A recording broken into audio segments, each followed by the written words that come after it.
guys, welcome back to the Fermented World channel. Some of you may remember that I tried to brew a fudge cider just by banging a load of fudge in there. Well, I didn't know that fudge had cream in because I'm stupid. So what I had to do is go past the curdle on the top, go like dodge the layer at the bottom and take out the liquid that was in between, which was just apple juice.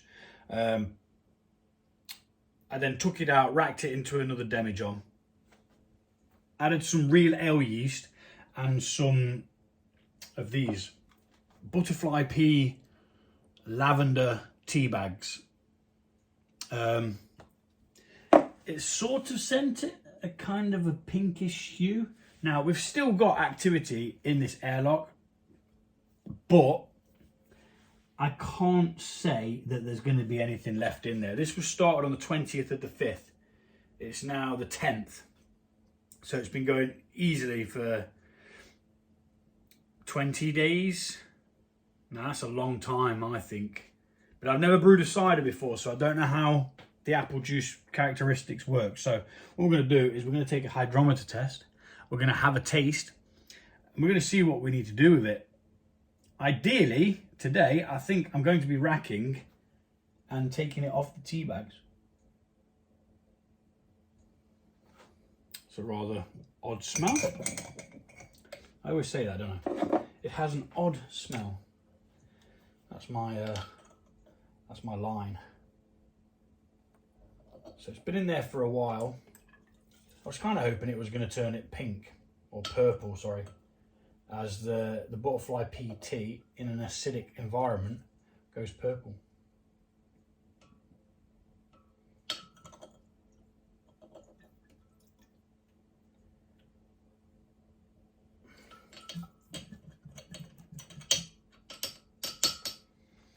Righty-ho.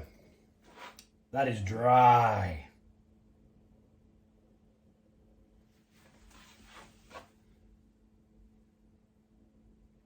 We are bang on 1.000. So that is essentially, at the moment, the density of water. Let's give it a taste. The good old taste test. And I plan to carbonate this. I wasn't going to, but a friend of mine, he's been brewing one, and his vessel allows him to carbonate as he goes. So I thought, you know, I'd rather probably have a fizzy cider instead of a flat one.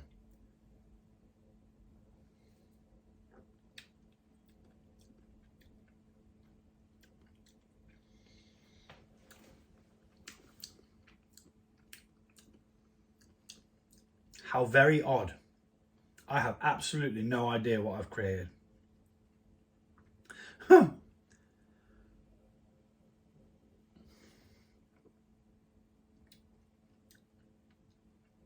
A very dry lavender cider. The lavender's really mellow, which surprises me. Okay, so we're going to bottle this, I think. I'm going to go wash some bottles and yeah, get it bottled. It's not doing anything else there. It's not exactly clear either. Although down the bottom it looks clear, maybe up towards the top it looks slightly hazy. Yes, so what we're going to do is we're literally going to go get some equipment over here, rack this off and get it bottled. And give it a bit more sugar to carbonate in the bottle. Happy days. I've got to have another taste of that because it's so damn weird. Might actually pour a little taster pot as well. I'll be back. Let's pour a little taster for my mate because he quite likes his ciders. He uses a thing called the pinter. I'm not sure if you've heard of it before. It's like a self-contained vessel. Instead of brewing in one of these, the vessel carbonates, it brews in there, it carbonates, it conditions, it does everything inside this thing. That doesn't look too bad actually. It's not actually as hazy as it looks. So yeah, let's try it again.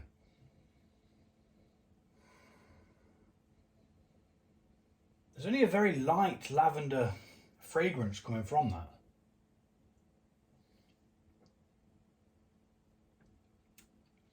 And there's that real big, almost sour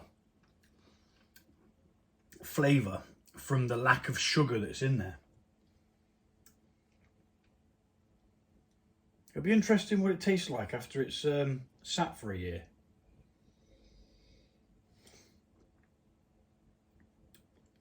Or even 6 months.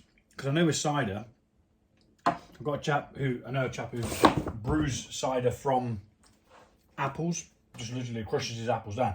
This was using store-bought apple juice. Yeah, so let's get this racked off. How bizarre.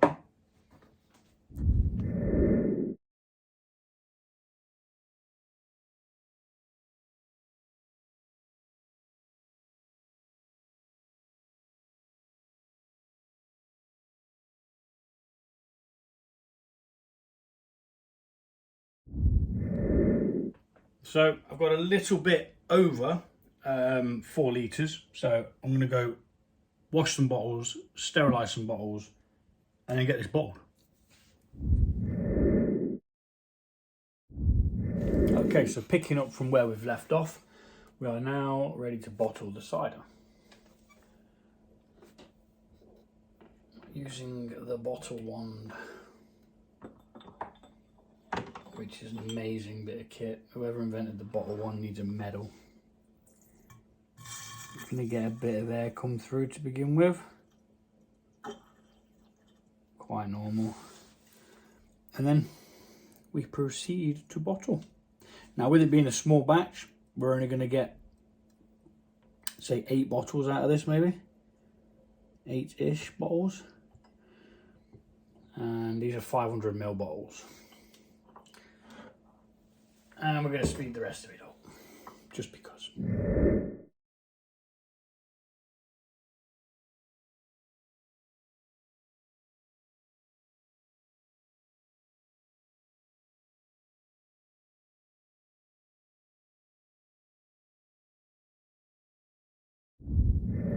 Okay, so we managed to pull 4 litres out of that, which ain't half bad actually. There was next to no wastage. There's a titchy bit left in the bottom, which I can't fit in any of the bottles, so I'm just going to drink that now. But what we're going to do is, we're going to carbonate this. I wasn't going to begin with, but I thought about it and I fancied a bit of carbonation, so I'm going to do it exactly the same way as I would for a beer. I'm going to use half a teaspoon. I know that it's dry, so there's no residual sugars. Where's my little measurer going? Where's my measurer? I'll be back momentarily. I'm back. Don't know why I do those stupid sound effects. So we're going to be adding half of a teaspoon, measured out by one of these. I'm going to pop that in. And hopefully it's not going to react straight away. Sometimes it can. Nope, looks all right. With beer, sometimes it just kicks up a fuss straight away, and you have to get on with bottling it. So to prime, this is what we call this process. We add a little bit of sugar. It reactivates any yeasts that's in there, and it causes a small fermentation, which then creates bubbles, thus carbonating the beverage, because the bubbles can't go anywhere, so they're trapped in there. And I'm going to try one in 6 months, see what it tastes like, see if it's still got that crazy tartness to it. Who knows? Time will tell. First cider, which was actually rescued, so yeah, can't complain, even if it's only moderately drinkable. Doing there. Right, so now we're going to cap them, and then I'm going to pop and give my mate his sample. Yar.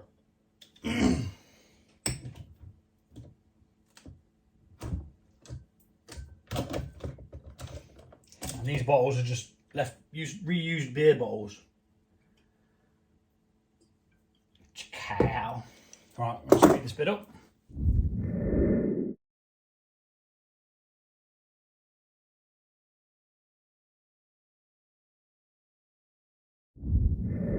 So I'm going to be treating these exactly the same as I do beer when I carbonate and condition beer. Normally I don't condition beer for as long as 6 months, but like I say, I've got a mate who's been brewing cider for years, and he says sometimes they take up to a year before that sharpness disappears. So that's what we're going to roll with. We're going to go with what he knows, and his ciders are really good. I've had a couple off him. Right, so these are going to sit in the kitchen, room temperature, for a week, then they're going away. Within that week, they should have carbonated. Should have. And there you have it. A couple of bottles of cider. Well, I say a couple, a fair few bottles of cider. Bada bong, bada bing. All from just carton juice and a bit of yeast. Take it easy. See you soon.